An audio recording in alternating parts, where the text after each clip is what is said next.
The .22 is the cartridge everybody thinks they understand, and it is the one with the most going on underneath. 8 things today, none of them the usual advice, and the last one is the single failure that destroys more .22 barrels than everything else combined. It takes about 4 seconds and most owners have never heard of it. Real quick so you know who is talking. I am Emmett Boone. I spent 11 years working warranty returns for a firearms distributor, which means my job was opening the box when somebody mailed a gun back and writing down why. These days I run projects at a custom rifle shop. I am salaried. I do not work commission. I get paid the same whether you buy something or walk out of here, and that is exactly why I can tell you the truth. Number 1. The .22 long rifle is older than smokeless powder. This one lands harder than it sounds like it should. The cartridge was put together in 1887 by taking the case of the .22 long and loading it with the heavier 40-grain bullet from the .22 extra long. And when it was introduced, it was a black powder cartridge, because smokeless was still years away from being common in American ammunition. Think about the company it keeps. The .30-30 Winchester, which everybody calls an old cartridge, arrived in 1895. The .3006 came in 1906. The model 1894 lever gun that most people picture as the oldest thing in a deer camp was not designed yet when this cartridge was already on shelves. It is 138 years old, and the dimensions have not changed, which means a box of ammunition made this year drops into a rifle made in 1890.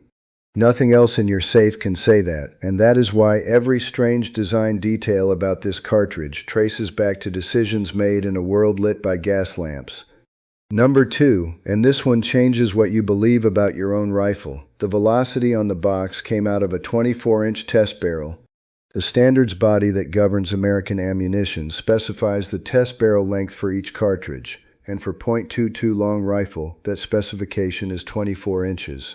So when a box says 1,280 feet per second, that number came from a laboratory barrel that is longer than what is on almost any rifle sold today, and considerably longer than the 16 and 18-inch barrels that have become standard. Your rifle is not producing the number on the box. It never was. And if you shoot a .22 pistol, the gap is enormous. A 4-inch barrel will lose several hundred feet per second against that test figure, which is why a defensive .22 out of a handgun behaves nothing like the ballistics table suggests. This is not the manufacturer lying to you. It is a standardized test condition that has to be the same for everybody, and it is printed without context, and almost nobody knows to apply it. Number 3, there are far fewer .22 factories than there are brands on that shelf. Walk into a store and you will see a dozen names. What you are actually looking at is a much smaller number of manufacturers. Several of the biggest American rimfire names now sit under the same corporate ownership and come out of related facilities. Some of the respected European target brands are sister products from the same parent company. And there are factories that load ammunition under other companies' labels entirely. Here is why that matters to you, and it is not a conspiracy point. When your rifle does not like a particular ammunition and somebody tells you to try a different brand, you may be buying the same ammunition in a different box, and you will get the same result and conclude your rifle is difficult. So when you test, do not test brands, test actual products, and specifically test across price tiers and across velocity classes. A bulk pack, a standard velocity target load, and a mid-tier match load from separate corporate families will tell you far more than 5 different names off the same shelf. Number 4. The copper on plated bullets is not there for accuracy. People see a copper-colored .22 bullet and assume it is a better bullet. That is not what plating is for. A thin copper wash does 2 things. It reduces the lead fouling that builds up in a barrel, and more importantly, it makes the bullet slicker and harder, so it feeds more reliably through a magazine and up a feed ramp in a semi-automatic. It is a feeding and fouling solution. Now here is the part that surprises people. Almost all serious match ammunition, the expensive stuff that wins competitions, uses plain lubricated lead bullets with no plating at all. If plating improved accuracy, the people whose careers depend on accuracy would use it. They do not. So plated is the right answer for a semi-automatic you feed in volume. Bare lead is the right answer for a bolt gun you are trying to shoot small groups with. Neither one is better. They are answers to different problems. Number 5. Your headspace is the thickness of the rim, and it varies from round to round. In a centerfire rifle, headspace is set by the chamber and the shoulder of the case, and it is a fixed dimension that a gunsmith measures. A rimfire does not work that way. The rim of the case sits in a recess at the mouth of the chamber, and the thickness of that rim is what positions the cartridge. So your headspace is not a property of the rifle alone. It is a property of the individual round you just chambered. And rim thickness varies, not much, but measurably, within a box and much more between lots.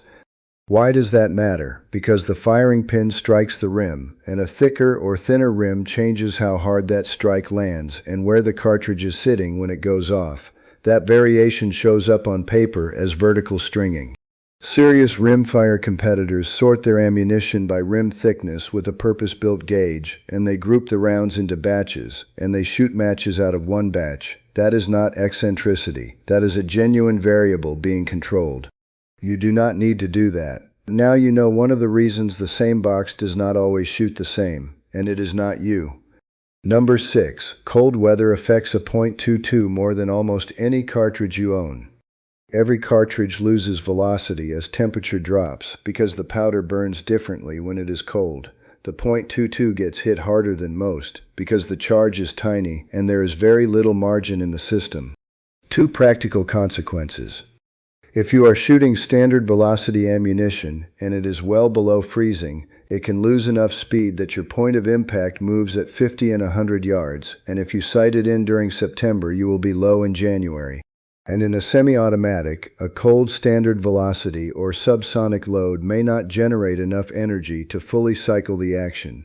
That is the cause of most winter failures to eject that people blame on a dirty rifle. If you hunt or shoot in real cold, use high-velocity ammunition. Confirm your zero at the temperature you will actually be shooting in, and keep a few rounds in an inside pocket rather than an outside one. Number 7. A .22 suppressor gets dirtier than anything else you can put a can on. This surprises people who assume the little cartridge makes less mess. Here is why. A .22 bullet is bare lead with wax on the outside, and the powder charge is small and does not burn as completely as a centerfire charge. So you are sending unjacketed lead, wax, and unburned powder into the can with every shot, and it accumulates fast. A few hundred rounds makes a visible difference, and a few thousand can make a suppressor noticeably heavier. Which is why almost every rimfire suppressor made is designed to come apart. The baffles pull out for cleaning, and that is a design requirement rather than a feature. Most centerfire cans are welded shut because they do not need it. If you run one, take it apart on a schedule rather than when it stops working, because if you let the fouling weld itself in place, you have a real problem and sometimes a ruined suppressor. Number 8, and this is the one I actually need you to hear because it destroys rifles and it can hurt you. The squib. A squib is a round where the primer fires but the powder does not properly ignite, and the bullet gets pushed partway down the barrel and stops there. Rimfire is more prone to this than centerfire for the reasons I gave earlier. The priming compound is spun into the rim by centrifugal force, so distribution varies. The powder charge is tiny. And the very quiet subsonic loads have so little energy to begin with that there is not much margin between a light load and a stuck bullet. Now here is what makes it dangerous. Fire the next round into a barrel with a bullet lodged in it, and the pressure has nowhere to go. That is a bulged barrel at best and a burst one at worst, and either way the rifle is finished and you are standing right behind it. The warning signs are simple, and you have to know them cold. The report sounds wrong. Quieter, flatter, a pop instead of a crack. The recoil is different or absent. And in a semi-automatic the action may not cycle, which people always blame on ammunition and rarely investigate. If any of those happen, stop. Do not pull the trigger again. Unload the rifle, open the action, and look down the bore from the chamber end at a light. If you cannot see daylight, there is something in there. The fix is straightforward. A cleaning rod from the chamber end will tap the bullet out, gently, and then look again before you shoot. I have seen barrels that were bulged this way, and every one of them was a rifle that could have been saved by 1 second of paying attention. That habit costs nothing, and it is the single most valuable thing in this video. If a shot sounds wrong, stop and look. Now, 3 small things worth taking away. Buy your ammunition steadily across ordinary years rather than in a panic, and store it cool and dry rather than in an attic, because heat is what degrades it, and time essentially does not. Test across manufacturers rather than across brand names, and test across velocity classes, because your rifle has a preference, and it is not a preference you can predict. And know what a bad report sounds like, because that is the difference between a stuck bullet and a ruined barrel. Training beats gear, every single time. The most important tool you own sits between your ears and your trigger finger, and the .22 is still the cheapest way there is to put reps on both.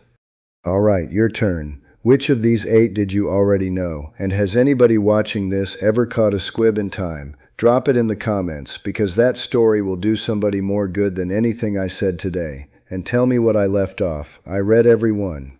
The comment scraps are half the fun.